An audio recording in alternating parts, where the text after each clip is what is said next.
Diagnostikoaren, hau da, momentu hau nolabait deskribatu, definitzeko garaian, lehenik eta behin ertetzen zaigunela zera esatea.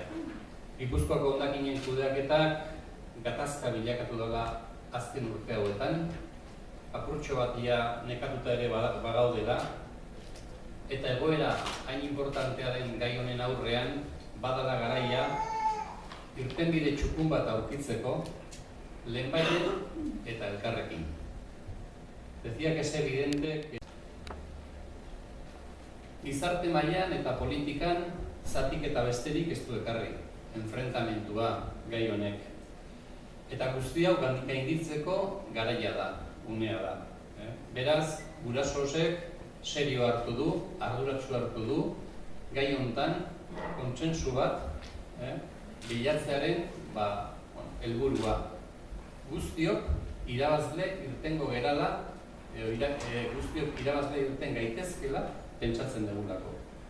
En el tema de gestoala urte hauetan ikusi da garbi, badaukagu horren eskarmentua, gehiengo politikoek eta irtenbide alderdikoiak ez dutela soluzioa ekarri. Eta ikusi dugu guztiok. Beraz, gatazkak hor jarraitu du. Beraz, beste zerbait egin beharrean gaude. Herritarren parte hartzea nahita nahizkoa da. Beraz, irtenbide partekatu bat bilatzea da soluzioa. Ez politikoki batzuek nahiz besteak beraiek indarrekin baliatuz aurrera ateatzea. Irtenbide partekatua nahi dugu, denok gurea egingo deguna. Las mayorías behar du. Nahita nahiezkoa da herritarren partaidetza aktiboa. Azkeneko urte hauetan, gizartearengan deskonfiantza besterik ez da sortu. Eta pseudoinformazioak eta propagandak alde batera utzi, eta informazio kontrastatua nahi dugu. Zientzilariena, zuzena, garbia, zergatik ukatzen zaigu informazio hau. Decía,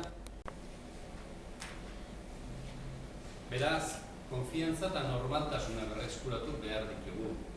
Beste gizarteratze berri bat behar du gai honek. Orain arte egin diren bezala gauzak, ez dira ondo egin, ez dira ondo erten. Beraz, gatazka aukera bilakatu behar dugu. Ikusi dezakegu amenazu bezala, baina momentu berri hau, aldi berean ikusi dezakegu aukera berri bat bezala. Adostasun baten bila elkarrekin dana egingo dugun aukera berri bat bezala. Eta hor, bai, denok irabazle izango gara. Beraz, inoiz baino gehiago, giro berria usortze aldera, adituak eta teknikariak izango dira protagonista, izan beharko luteke protagonista. En la recuperación, legearen aldetik berriz, esan behar dugu, guzti hau bideratu beharra dagoela. Segurtasun juridiko bat bermatzeko egoera legeztatzea beharrezkoa dela. Zergatik handiot hau? Begira, gai honen inguruan jakin behar da, planaren azken berrikustea 2008an egin zela, eta beranduenez 2014an berrikustea exigitzen du legeak. Eta hau ez da egin, beraz legez kanpoko egoera batean gaude.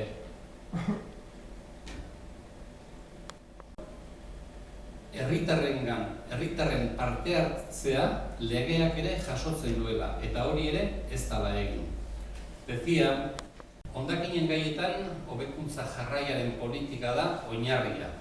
Beranduenez, 6 urtetik behin hondakinei dagozkien planak derrigorrez ebaluatu eta berrikusi behar dira. Eta hori jasotzen da hondakinen eta lurzoru kutsatuei buruzko uztailaren 28ko 22/2011 legearen 14.5 artikuluan. Legearekin gabiltza.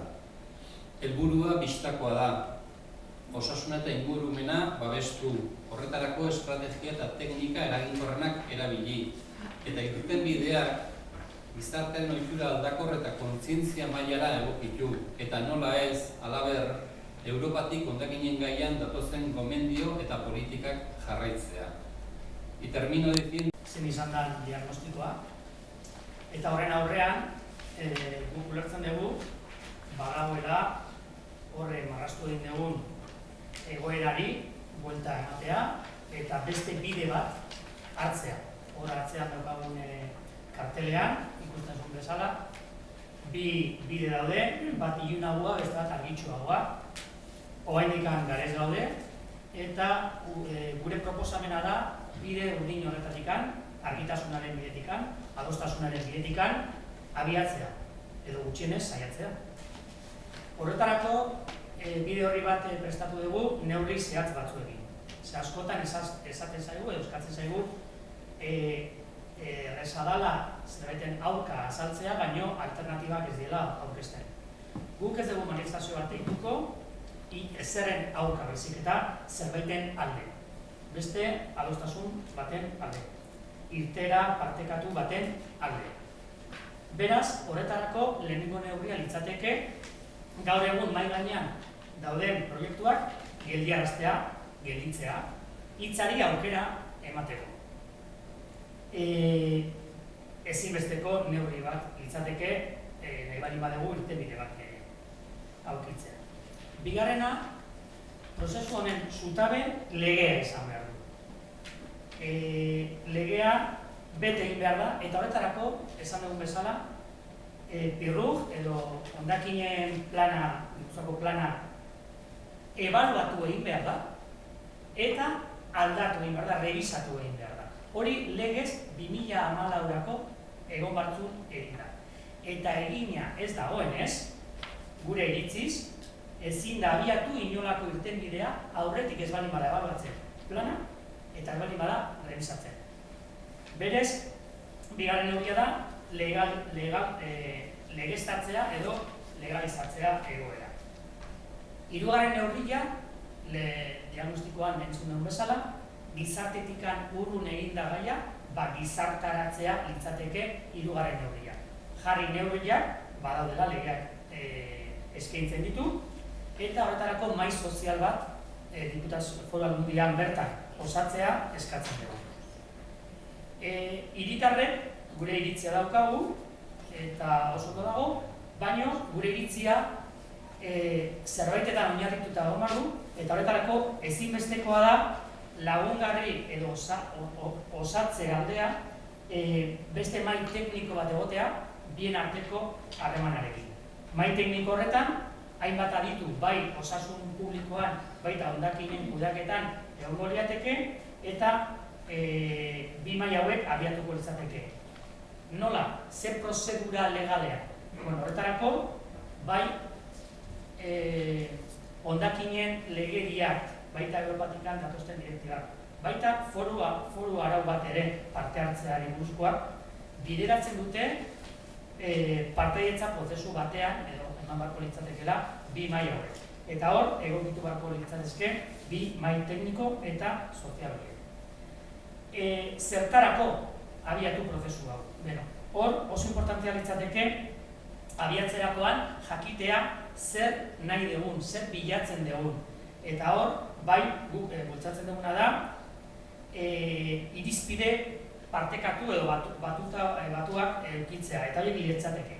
Ahalik eta osasun gehien eskaintzen edo bermatzen duten irtenbideak bilatzea, osasun gehien, eta baita ere gizarte kohesio gehien lortuko dituzten irtenbideak. Oreka hori bilatu behar da, eta prozesu honen helburua litzateke bi lerro horietan lan egitea. Ardatzak izango litzateke orduan osasuna kohesioa, gizarte kohesioa, eta hirugarrena Europar legedia edo Europar gomendioak edo Europar politikak hondakinen inguruan ahalik eta gehien lortzen dituen irtenbidea adostea. Eta hau dena nola gauzatuko litzateke? Gauzatuko litzateke akordio politiko batean. Baina akordio politiko hori da bukaera, da azken geltokia. Aurretik, mahai tekniko eta sozialetan adostasun batetara iritsi behar da. Eta adostasun hauen fruituak izango dira akordio politikoaren zimentuak. Hau da, markatzen dugun bide horria, bereziki parte hartzarena azpimarratuz, zeren ingurumen gaietan eta hondakinen gaietan bereziki, herritarren inplikazioa ezinbestekoa da. eta herritarra inplikatu nahi baldin badugu, herritarrak ulertu behar du erabakitzen den teknika, sistema edo bidea berea dela, berea egin behar du. Orduan inplikatuko da, orduan izango da eraginkorra. Decía que egia da bere eragina duela. Muga bat da, hau da, ebazten baldin bada, erabaki bat hartzen baldin bada, kontratazioarena, esleitzearena, ondorio ekonomiko handiak izango dituen erabaki bat da. Baina, hemendikan, ordu arte hemendikan denbora asko dago, eta horregatik guk plantatzen dugu hain, irtenbide bat orain plantatzen dugu, gara ez gaudelako, beste gauzen artean, olako erabakiak hartu behar dira segurtasun juridiko guztiarekin, eta oantxe bertan, hainbat auzi judizial daude mahai gainean, zeintzuen arabera, edo ondorioz, lizitazio hori deusestatu egin daiteke, ondorio ekonomiko guztiekin. Orduan netzen dugu, prudentzia atikan ere, bada ere, oain momentua dela, eskatzen duguna da, gelditzea ez dugu esaten, uko egitera lizitazioa, bezala, gelditzea, eta uste dugu eskaera eko razonable. ¿Cómo se llama?